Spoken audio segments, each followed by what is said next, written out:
Every student in the hall wore their weapons openly: fangs, claws, horns, plates of natural armor. Every student except one. The human sat unarmed, soft-skinned, and silent, as if he had wandered into a den of predators by mistake. The instructor's talons clicked against the display wall, bringing up charts filled with neat lines of data: bone density, muscle fiber resilience, redundant organs. Each species was ranked, measured, praised for its evolutionary advantages. At the very bottom, set apart in red, was a single word: human. Soft tissue, weak bones, no natural armor, the instructor said flatly, his voice carrying the weight of absolute fact. Remove their tools, and they are helpless. Evolution marked them fragile, prey.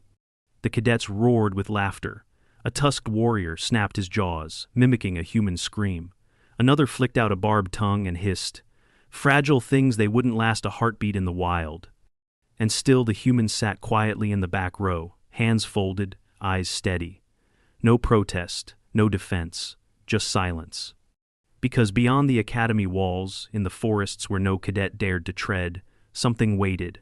The apex predator every species feared.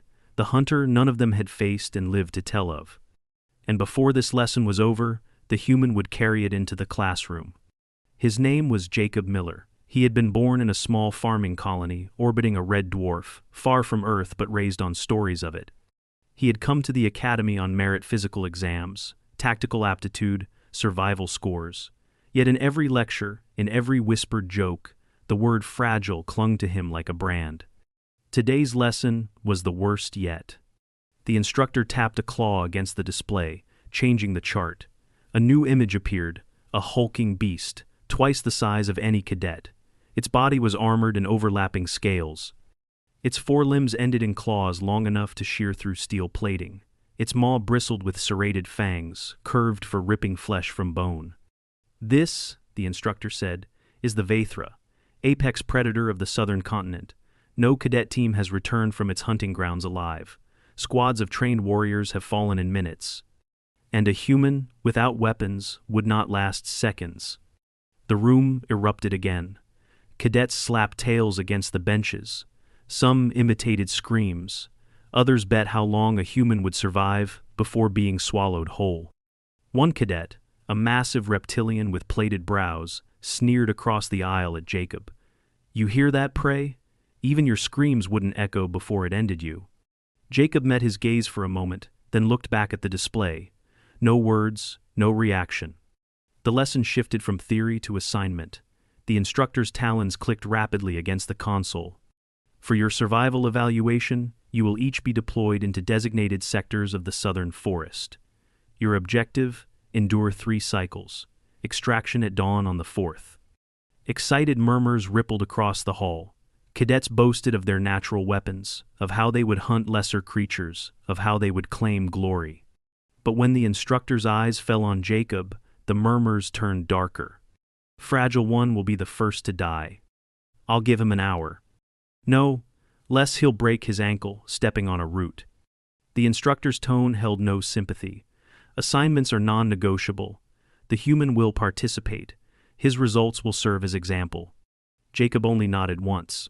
That evening, as the cadets prepared, the difference between them and him became stark. The reptilian student sharpened his claws against stone until sparks flew. The tusked warrior polished the curve of his ivory tusks with oil. A mantid-shaped cadet tested the chittering snap of her forelimbs. Jacob's preparation was quieter. He checked the cord in his pack, tested its tension. He found a fallen branch thick enough to serve as a spear shaft and shaved it to balance. He tied knots into lengths of rope, adjusted them for snaring. He gathered stones that fit his palm. Tools, not weapons. The others laughed. He sharpens sticks like a primitive. He thinks knots will save him. Jacob ignored them. He wrapped the cord carefully, tested the sharpened point of his spear against the ground, and waited. At dawn, the transports lifted them into the southern forest. The canopy stretched high, blotting out the sun. Air hung heavy with moisture and the scent of rot. The ground trembled faintly with distant steps, steps too heavy to belong to anything but the Vathra. The cadets dispersed, each boasting into their comms about what they would kill first.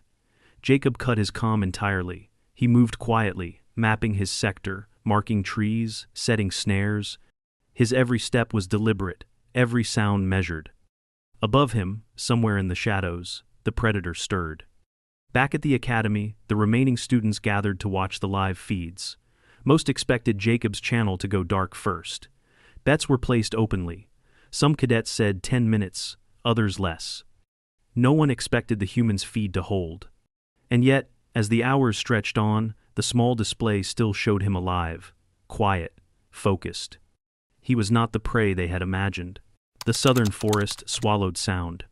Even the most boisterous cadets, eager to prove themselves, had grown quieter after their first hours beneath its canopy. The air was thick, humid, clinging to skin and armor alike.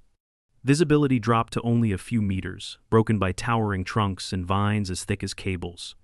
Every few minutes came a sound no one mistook for wind or birdsong, a thud that carried through the earth, the slow steps of something vast. Jacob Miller crouched by a stream, rinsing his hands. The cool water stung where small cuts had already opened across his knuckles and palms. Rope burns, splinters. He flexed his fingers to keep them from stiffening.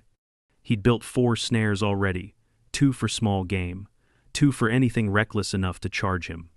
He'd chosen a spear of oak-hard wood, balanced its weight, and hardened its tip over fire until it blackened and gleamed. His tools looked primitive beside the claws and fangs of his classmates, but his expression stayed steady. He wasn't building weapons to look dangerous, he was building them to work. Elsewhere, cadets boasted over their comms. "I already tore the head from a crawler," one snarled, his words wet with triumph. "Its blood tasted weak." Another laughed. "The forest bends for the strong. The human must be cowering by now." The laughter faltered when the ground itself trembled. A low rumble moved through the trees, vibrating their ribs. The sound was not thunder. It was the Vaithra's hunting call, deep enough to rattle branches loose. "Remain calm," the instructor's voice crackled over their channels. "Remember, survival until extraction. Do not engage the apex." Every cadet fell quiet after that. Every cadet, except the one who had no comm. Jacob's fire had burned down to embers when the sound reached him. A low, resonant growl felt more in the spine than heard. His body stiffened instinctively. He reached for the spear without thinking.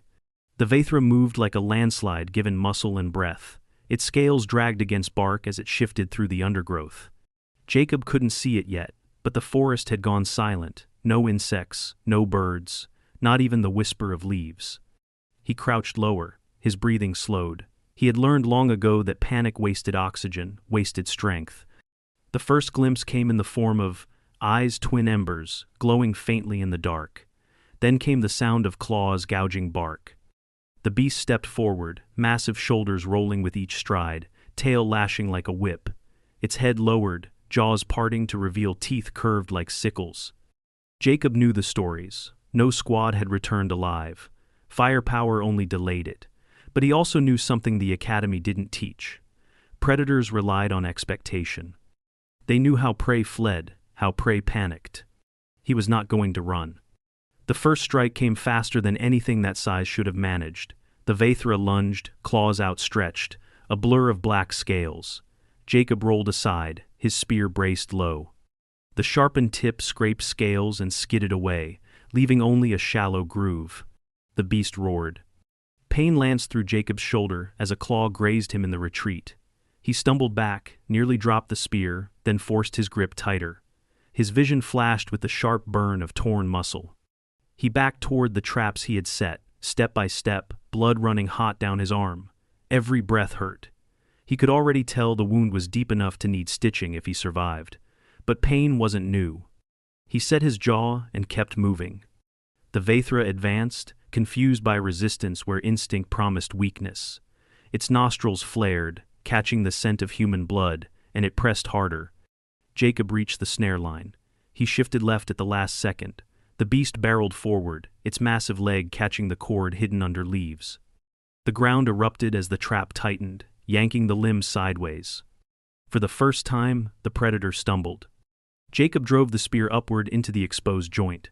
Wood cracked against scale, but the angle held. He twisted, forcing the point deeper. Hot blood sprayed, thick and metallic, burning against his skin. The beast howled and tore free, the snare snapping under its weight. Jacob's spear broke in half, the shaft splintering in his grip. He staggered back, clutching the jagged end. He had wounded it but not killed it. Above, cameras hidden in the canopy relayed every second to the Academy's observation deck. Cadets crowded the monitors, expecting to see Jacob torn apart. Instead, they watched him limp into position, his arm bleeding heavily, his face pale but eyes locked with the predators. "Incredible," one of the instructors whispered. "He isn't fleeing." "He's fighting it," another said, disbelief cracking their voice. A cadet from the predator-born races hissed, her mandibles clicking nervously. "This is wrong. The Vathra does not retreat. It does not bleed for prey." Yet the screens showed exactly that. A human standing bloodied, still facing the beast that had crushed their best squads. Jacob tightened a strip of cloth around his wound, biting down hard as the pain shot through him. He needed the arm to function, even if weakly. He tied the bandage with his teeth, pulled it tight enough to slow the bleeding, then turned his focus back to the predator. It circled now, warier. The ground trembled with each step. Jacob shifted the broken spear to his left hand, his right arm throbbing but still mobile. He raised his chin slightly. "You wanted me," he muttered under his breath. "Now, I want you." The Vathra growled. And the hunt began again. The Vathra circled like a living avalanche, claws carving grooves into the earth, its tail lashed, splintering trunks as thick as Jacob's chest. The beast was cautious now, its wounded leg dragging slightly, but its eyes never left him. Jacob's breath came ragged. The cloth he had tied around his shoulder was already dark with blood, but the pressure slowed the flow. He flexed his fingers to test the nerves, still responsive, though weak. He would have to ration every movement, every ounce of strength. He dragged the broken spear tip through the dirt as he moved, not to threaten, but to mark his own path. He had mapped this ground when he arrived. Every trap, every ridge, every fallen log was etched into memory. He wasn't prey lost in the forest. He was a hunter drawing his circle tighter. The Vathra lunged again. Its roar shook the canopy, scattering flocks of winged creatures into the sky. Jacob sidestepped, his boots sliding on wet leaves. He nearly fell, but his hand caught a low branch and swung him clear of the jaws snapping shut where he had stood. Pain ripped across his ribs where a fang grazed him. His side burned, warm blood soaking through his shirt. He bit down hard, forced himself upright, and staggered into the trees. The beast followed, each step rattling the ground. Jacob led it toward the second snare, hidden under a tangle of roots. He ducked low at the last second. The Vathra's mass slammed into the trap line. Weighted logs dropped from above, smashing across its spine. The beast shrieked, scales cracking under the impact. For the first time, Jacob heard something new. Pain, not fury. He drove forward with the jagged spear, jabbing at the exposed wound. The tip sank shallow, but enough to draw more blood. The predator whipped its tail in blind rage. The strike caught Jacob across the chest, hurling him into a tree. Something cracked in his side. White-hot agony stole his breath. He collapsed to one knee, clutching his ribs.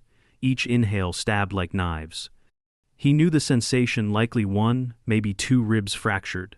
Not life-threatening yet, but every movement would feel like fire. He pressed his back to the trunk and forced himself to stand. The world tilted, black spots swimming in his vision. He spat blood onto the ground. The Vathra advanced again, slower now, limping but relentless. Back at the academy, cadets watched in horrified silence. What had begun as entertainment waiting for the human's death had turned into something else entirely. "He should be down," one muttered. "Those wounds, no one stands after that." An instructor checked the medical telemetry. 2 fractured ribs, deep lacerations to the shoulder and side, blood loss already critical. By all rights, he should be unconscious. Yet the screens showed Jacob standing, weapon in hand, chest heaving, eyes locked on the predator as if daring it to come closer. The predator-born students shifted uncomfortably. One, a tusked warrior who had mocked Jacob most loudly, whispered, "Why does he keep getting up?" No one answered. Jacob limped into the third trap. This one wasn't meant to hold it, was meant to ignite.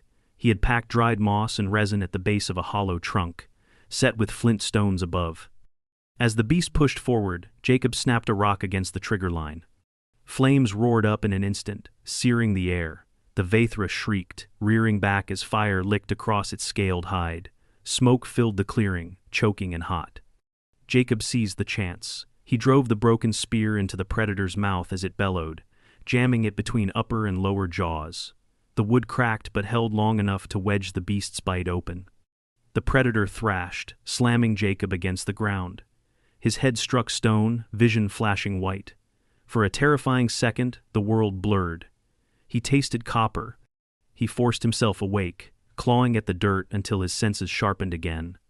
He ripped a shard of stone from the ground, sharp as glass, and drove it into the soft tissue of the beast's throat. The predator roared, blood spraying hot across his face. It convulsed, tearing free from the spear, staggering backward. Jacob collapsed onto his side, gasping, every rib screaming with pain. His hands shook violently, slick with blood that was both his and not his. The predator tried to retreat, gurgling, its chest heaving. Jacob rolled onto his knees, picked up the rope from his pack with trembling fingers, and staggered after it. He wasn't done. The final trap was the simplest: leverage. He had looped a heavy rope between two bent saplings. As the predator stumbled past, Jacob yanked the release with his last strength. The trees snapped upright, cords twisting tight around its neck. The Vathra reared, clawing, thrashing against the snare. The cords cut deeper with every movement. Its roars turned into choked gurgles. Jacob climbed onto its back, ribs screaming, vision swimming. He wrapped his arms around its neck, using his body as the final anchor, and pulled with everything he had left. The beast's claws raked his legs, slicing muscle. His arms trembled, nearly slipping. But he held, teeth bared, pulling until the cords bit through scale and flesh. The thrashing slowed, the roars broke into shuddering gasps. And then, at last, the forest fell silent again. Jacob rolled off the carcass, collapsing beside it. His chest heaved, every breath fire. His body was a map of blood and bruises, ribs cracked, shoulder torn, legs shredded. He pressed a trembling hand to his chest, checked his pulse, fast but steady. He was alive. For a long time, he lay still, staring at the canopy above. Then he dragged himself upright, using the beast's body as leverage. He tied ropes around its limbs, slow and methodical, ignoring the screaming pain of his broken ribs. And inch by inch, step by step, he began to drag it toward the academy. The academy lecture hall buzzed with noise the next morning. Most of the cadets had already returned from the southern forest, battered but intact. A few had failed extraction entirely, their signals recovered from shallow graves left by lesser predators. Yet, the atmosphere wasn't one of mourning. It was of laughter, jeers, and cruel anticipation. "The human's feed cut hours ago," one cadet sneered. "Probably swallowed whole. Or broke his bones tripping on roots," another said, tapping claws against the desk. "Fragile thing never had a chance," a reptilian cadet added. "The Vathra doesn't leave scraps." Even the instructor joined in, talons clicking across the console. This was inevitable. I assigned him to demonstrate the limits of fragility. Nature itself has proven the point. Humans are prey, and prey do not graduate from this academy. The laughter swelled. Cadets mimicked screams, gnashing jaws, the crunch of breaking bones. Then, the hall doors groaned. Every voice cut off. The doors slammed open with a sound like a thunderclap. And Jacob Miller walked in. He was drenched in blood, his shirt torn and plastered to his chest.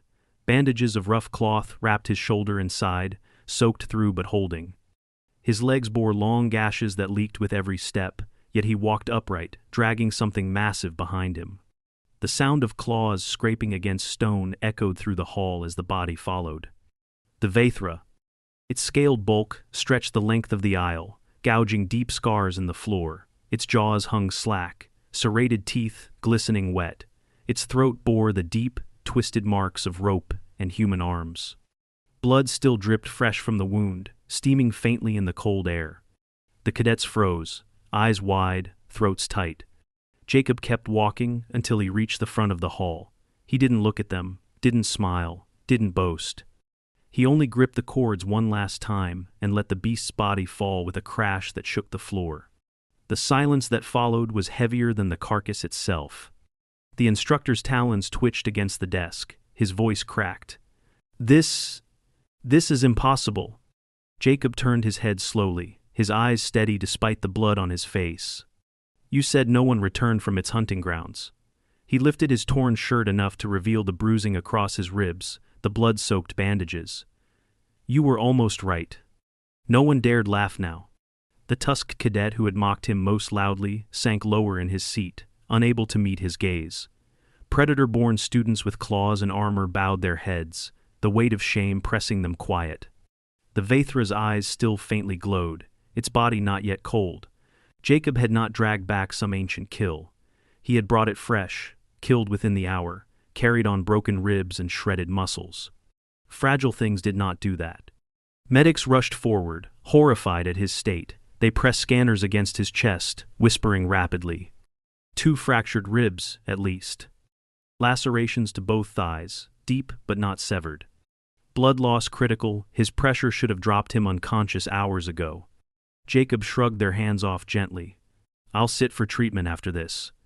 The instructor finally found his voice. How did you do this?"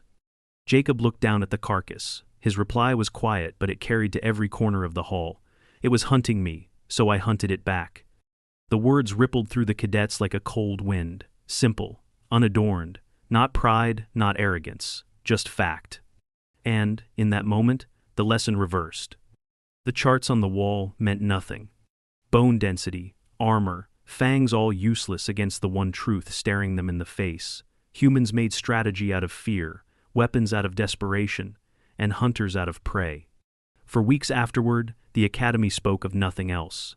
The Vaethra's carcass was dissected and catalogued, but no one remembered the lab reports. They remembered the sight of a bloodied human, dragging it into class. Some cadets still whispered "fragile" when they saw Jacob limp past with his ribs bound tight, but their voices lacked laughter. The word no longer carried scorn. It carried unease, respect, and something closer to fear. The predator-born students trained harder, claws sharper, voices quieter. The tusked warrior avoided Jacob's gaze entirely. Even instructors spoke more carefully, their lectures edged with the memory of that morning. Jacob spent weeks in recovery. He submitted to the medics, who insisted on proper healing. The fracture tests showed 2 ribs cracked through, one displaced but realigned. The lacerations in his thighs had missed major vessels by luck more than design. He'd lost enough blood to require transfusions. Infection was the greatest risk, but antibiotics, fluid therapy, and rest carried him through. He did not rush his return to training. Broken bones needed 6 weeks minimum before strain. Torn muscles needed months before full strength. He followed the regimen, grimly patient, knowing that true survival was not only the kill, but the discipline afterward. And when he walked back into drills, scars lined his arms and legs, but his stride was steady. On the final day of the term, the instructor who had once called him prey addressed the class. His voice lacked its former arrogance. "Strength is not measured only in armor or claws. We have all witnessed proof of that. Fragility, when paired with will, is not weakness, it is adaptability. And adaptability is the one trait that outlives every predator." His gaze fell on Jacob. "Remember this lesson. The galaxy may laugh at humans. Let them. But when the day comes, they will not laugh twice." Jacob never told the cadets how close he had come to death, how many times his vision had blurred, how every breath had felt like fire. He never explained the hours of crawling, the taste of blood in his mouth, or the exhaustion that nearly killed him as much as the beast had. He didn't need to. Because in the hall, on that morning, he had carried proof heavier than words. Fragile? Perhaps. But fragile things do not carry their nightmares into classrooms. And from that day on, no one at the academy dared forget that humans don't just survive their hunters. They hunt them back.